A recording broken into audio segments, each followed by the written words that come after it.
আমদানি করা বিদেশি প্রসাধনী নকল হচ্ছে বেশি। এসব প্রসাধনীতে ক্ষতিকর রাসায়নিক ব্যবহারের অভিযোগও রয়েছে। এ কারণে দেশি কোম্পানির গুণগত মান সম্পন্ন পণ্যের চাহিদা বেড়েই চলেছে। ফেনীর ঈদ বাজার ঘুরে আরো জানিয়েছেন সোলেমান ডালিম, ছবিতে ছিলেন দুলাল তালুকদার। ঈদের কেনাকাটা চলছে গ্রাম থেকে শহরের বিপণী বিতানগুলোতে। নতুন পোশাকের পাশাপাশি নারীরা কিনছেন প্রসাধনী ও দেশীয় মানসম্মত পণ্য ব্যবহারে আগ্রহ বাড়ছে ক্রেতাদের।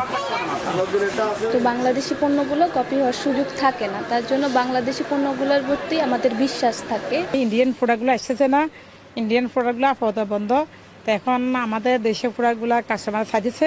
Face powder, serum, shadow, perfume, hair gel, face pack এসবের চাহিদা সারা বছর থাকলেও ঈদবাজারে বিক্রি বাড়ে কয়েক গুণ। খোলা বাজারে নকল বিদেশি পণ্য নয়, দেশীয় ব্র্যান্ডের প্রসাধনী দিয়েই গ্রাহকের আস্থা ধরে রাখতে চান বিক্রেতারা। বাংলাদেশি প্রোডাক্টগুলোর প্রতি বেশি ফোকাস দিচ্ছি, কারণ বাংলাদেশের মানুষ জানুক বাংলাদেশি পণ্যের ভিতরে পিওর একটা উপাদান আছে। ব্যবসায়ী নেতারা বলছেন শুল্ক ফাঁকি দিয়ে প্রসাধনী ঢুকছে দেশের বাজারে, যা প্রতিরোধ করা গেলে দেশীয় প্রসাধনীর বাজার প্রসার বাড়বে।